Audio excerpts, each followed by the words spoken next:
And now it is my pleasure to welcome our main speaker, which is Shannon L. from Thousand Oaks.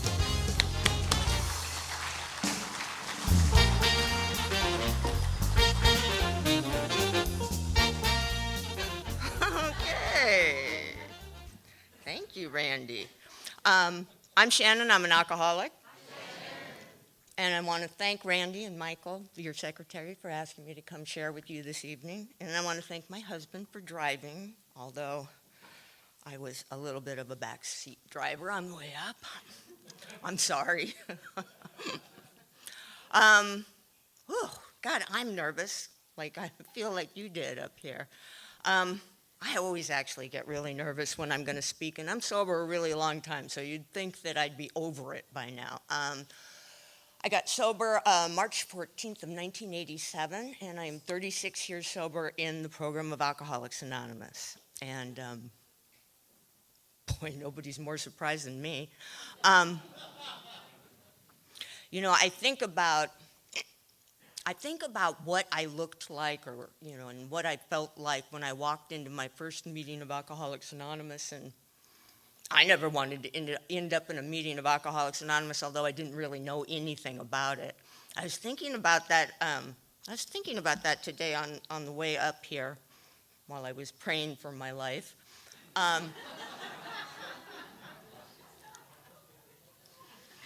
That the world was different, in 1987. There was no internet. So, how you got information, and that I didn't know anything about Alcoholics Anonymous, and that I didn't know anybody who'd gotten sober. In fact, I really thought that I was quite an expert on alcoholics because, well, I was one.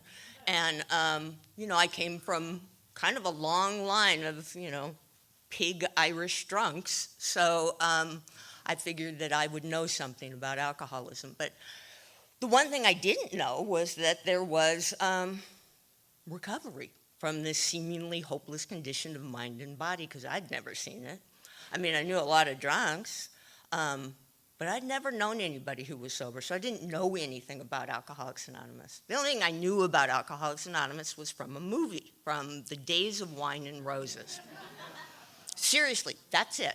That's my complete background, deep dive knowledge on Alcoholics Anonymous at the age of 26. And, they're pawing through the greenhouse in desperation for the booze, and I identified with that. But it's lucky. I was lucky that I had at least that kind of meme in my mind, because one night, it was in January, and one night I woke up, or actually I didn't wake up, because I didn't wake up, I came to. And, kind of bolt upright, 2:30 in the morning, and here they come. It's the 4 horsemen of the apocalypse, and they're coming for you. And it's 2:30, and, it happens every single night to me, because I can't stop drinking, my story is not a story of drugs. The only drugs I ever did were yours. And truthfully, I think I had no aversion to any mind-altering substance, but I was pragmatic. I was not interested in doing anything which I could not easily obtain an unlimited supply, because I also had a great deal of self-knowledge. So, yeah. I did do cocaine for 4 months, in which time I lost my apartment, my car, and my job. And then I was done. Whew, God. So Alcoholics Anonymous. Yeah, I was lucky I had once seen the Days of Wine and Roses, because, one more time, here it comes. And I'm looking in the mirror at myself, and I'm 26 years old. I'm 26 years old. I do not look 26. I do not feel 26. And this is what I look like. I was fashionably thin. I actually thought I looked really, really good. I weighed 103 pounds. My teeth were loose. My skin was yellow. And my hair was, well, it was about 1/4 of an inch long, because I'd gone to Supercuts in a blackout. So,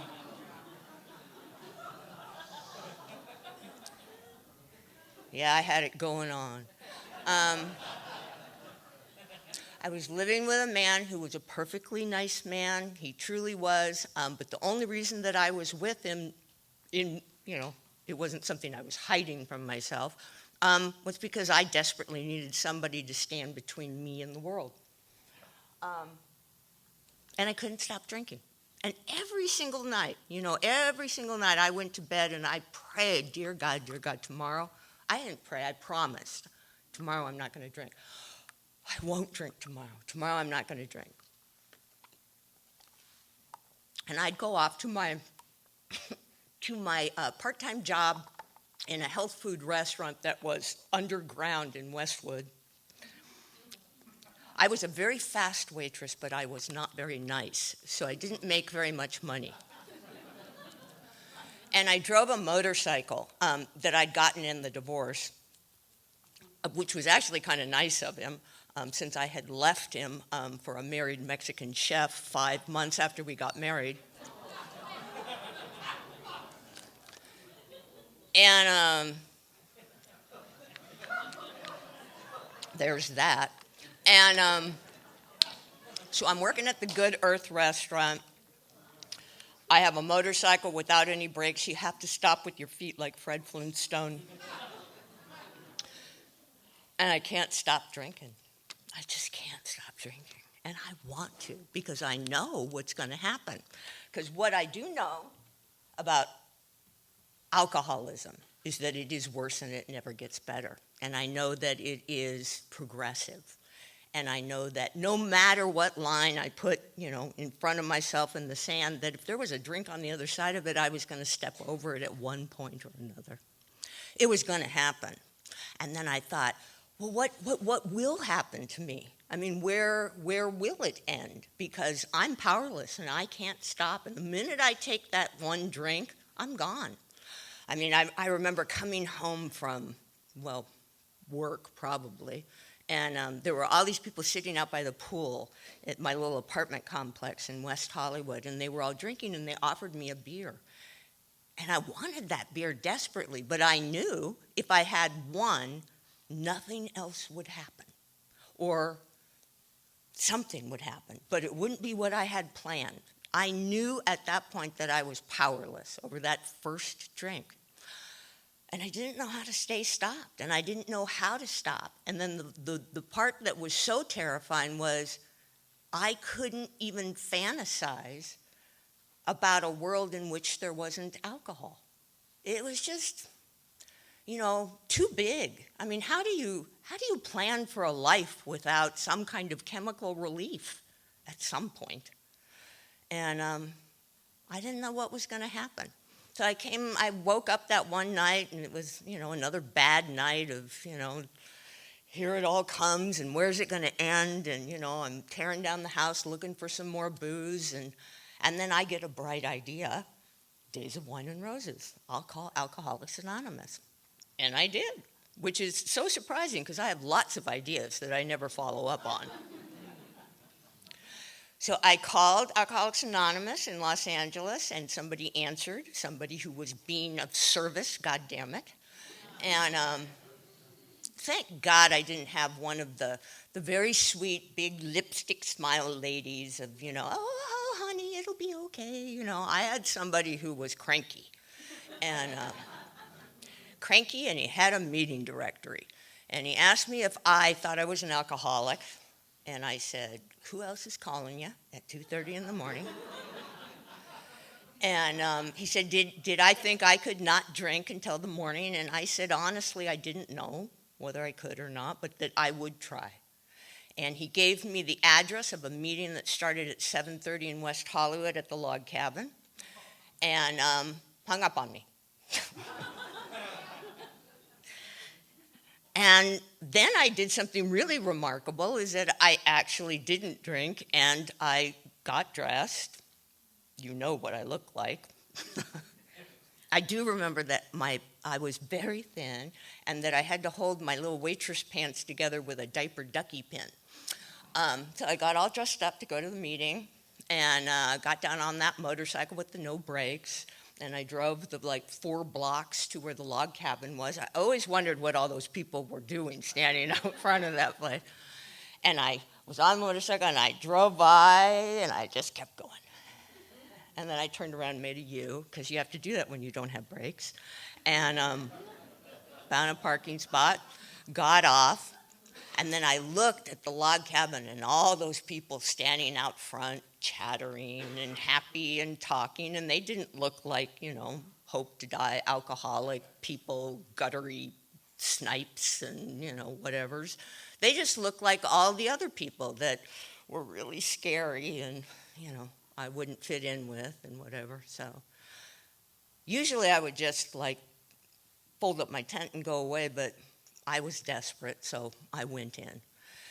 And I think that may be the bravest thing that I've ever done, because I was so scared. I was so afraid.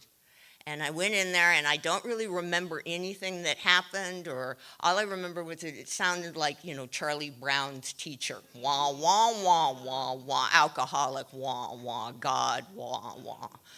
And but somewhere in that meeting, what I heard was people who had what I have, people who thought. I didn't identify with any of the well people. I didn't identify with any of the people who talked about being able to be sober. I identified with the people that talked about how they thought and how they drank. And we had the same problem, because that was the only thing that I could identify with. When you talked about, you talked about anything that had to do with recovery or being human, I didn't have much truck. But what I heard was real hope, because for the first time I identified with you. That it was miraculous. It was a sense of being one among others, which I don't think I'd ever really felt. And it lifted my heart. It made me hopeful in spite of myself, because I was afraid to be hopeful. You know what we're like. We are chapter 3. I'd tried everything. There was LifeSpring or, Buddhism or, I'll only drink beer, and I'll only drink light beer. At the end, I was drinking 36 light beers a night. I won't drink whiskey. It makes me mean. I probably have some kind of hereditary issue with it. I tried everything, and you always think, oh my God, this is the solution. This is it. I got this knocked now. I have a spell. If I do it this way, then I won't drink, or I'll only drink this much. Yeah, nothing ever worked. And then you're faced one more time with, what's going to happen? Because I can't quit drinking.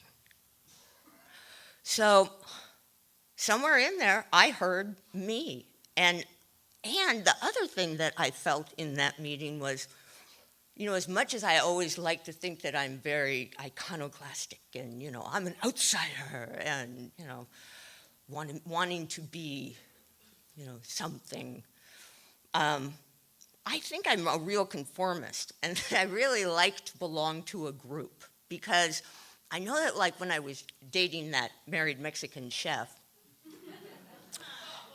and then ultimately when I left my husband for him and I moved into the barrio, I don't speak Spanish, but I started speaking English with a little Chicana accent, It's I clearly desperately want to belong somewhere, And what I always loved about Alcoholics Anonymous was so much of, what I came in here with was a lot of shame about, things that had happened and things that I was. I'd been in mental hospitals, And all these things that I thought were so terribly shameful actually became, kind of like my golden ticket in Alcoholics Anonymous. My first sponsor, Donald Madden, the late, great Donald Madden, he'd been kicked out of more mental hospitals than I'd probably ever visited. I think the last time he was in, and Andy was writing a column about, joy for living or something while he was in the mental hospital, which I always thought was fabulous, And I remember we were going, it was my friend Christopher and Donald and me, and we were going down to the VA to one of the panels, and it was on the locked ward. And we were all standing there in the hallway, and if you've never been in a locked ward, you used to be able to smoke, but they'd have like the lighters would be on the wall, right? It's like a wall lighter. And only people who have been in locked wards know that, right? And so the three of us are standing there waiting for the elevator, and we're smoking, of course, and we looked at each other and thought, oh yeah, remember that? That was so good. And all of these things that were like my big, terrible shames became like, these wonderful badges of honor. It was another e-ticket into Alcoholics Anonymous, into the center of Alcoholics Anonymous, and I felt it was family. And, I've been thinking about that a lot because today we weren't in Oceanside, but we were in Lake Forest. And my mother is down there she was put into hospice today. And my mother and I have had, a difficult, not a straight trajectory mother-daughter relationship. Let's just put it that way. There was that time she went to Japan to become a geisha girl, but we won't go into that. But I remember I was sitting there looking at her, and she was sleeping, and I was thinking, really, what I learned from her was just what she learned from, her mother, and that really, I was raised by Alcoholics Anonymous.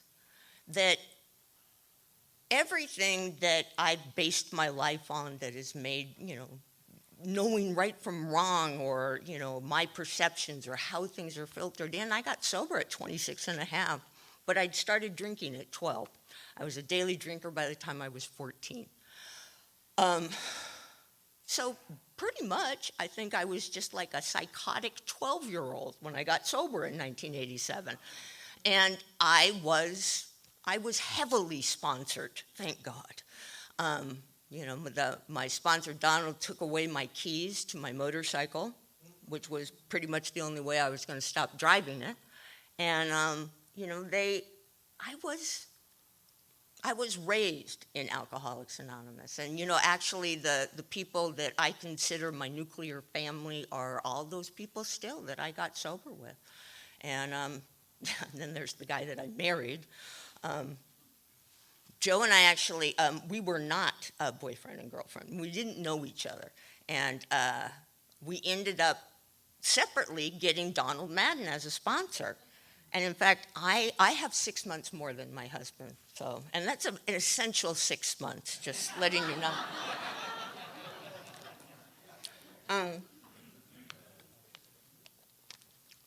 They told us all the secrets in that first 6 months.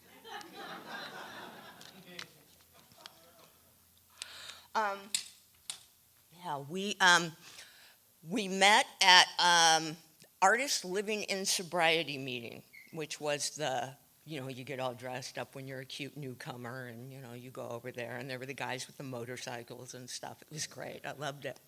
And Joe was there, and I remember talking to him, and I had a little notebook as a newcomer where I would come back from the meetings and write down all the things that were going to save my life, and, my spells, my AA spells. And I wrote down, I still have that book, and I wrote down, met Joe L. at the Artists Living in Sobriety meeting. He seems nice, but may be dangerous. Oh, he was so odd. He was so odd. He was a newcomer, right? So you'd talk to him, and you'd be talking to him, and then he'd burst into tears over something. Yeah, he was really odd, but we were all new. So, Donald's whole philosophy was, let the newcomers play amongst themselves. They won't hurt each other. And anyhow, we dated for a while, right? Then Donald called to tell me that Joe was dumping me. Joe, yes, had our sponsor dump me. And then he married somebody else. I got a little resentment. But surprisingly, not really very long. We like made up and were friends again and stuff. But then I got mad at him for something else because he was like talking smack about me to the guy I was dating. And I thought, that's not cool. So then I got real mad at him and I didn't talk to him for 2 years because I am Irish and resentments show that you have strength of mind. None of this namby-pamby forgiveness crap. And, yeah. So then, of course, Donald died one morning, and we saw each other at the memorial, and then, of course, when your sponsor dies, talking smack about you to your boyfriend, seems kind of stupid, so we made up. Then he hunted me down and married me, and we've been married for, actually, we got married, but, nobody really thought it would last. We called my sponsor on our first wedding anniversary, and I said, well, Pat, were you surprised? Are you surprised we made it to a year? And she said, shit, I was surprised you made it to the weekend.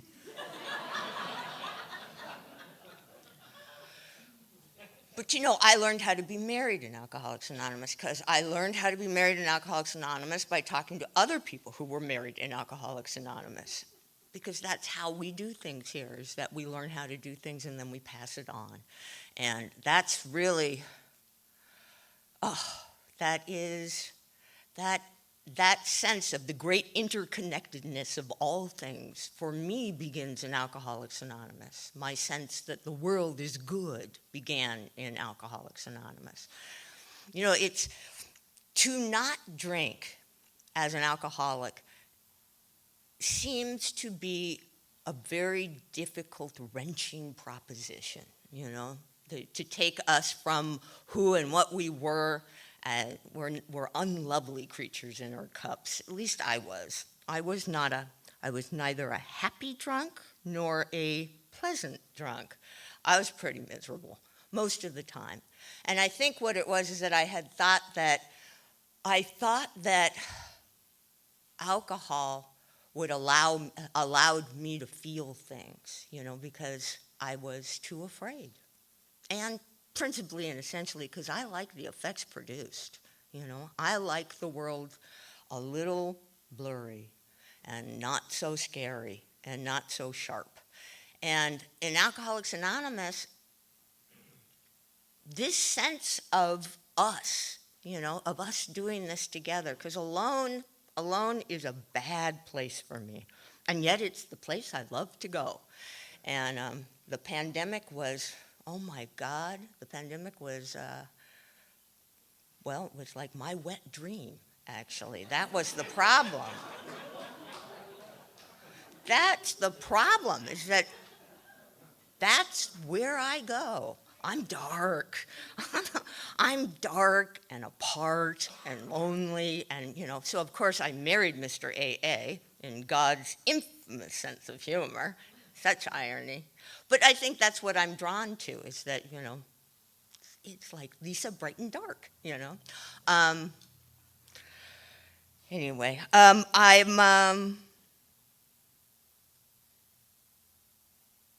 I only get in trouble up here when I think I'm supposed to know something, or you're supposed to wrap it up into a little bow of okay, do this, do this, do this. And it's only when I remember that it's just what happened, what it was like, what happened, what it's like now. It's just my story. And my friend Sonia always says, I said, how did I do? She said, fine, your story didn't change. That's something. And yet, what's funny is that at 36 years sober, my story has changed because my perspective on what has transpired, maybe I look back at my history and I look back at different things with maybe a less jaundiced eye, a less judgmental, let's hope a less judgmental eye, because I have to admit it, I'm a little judgy. And,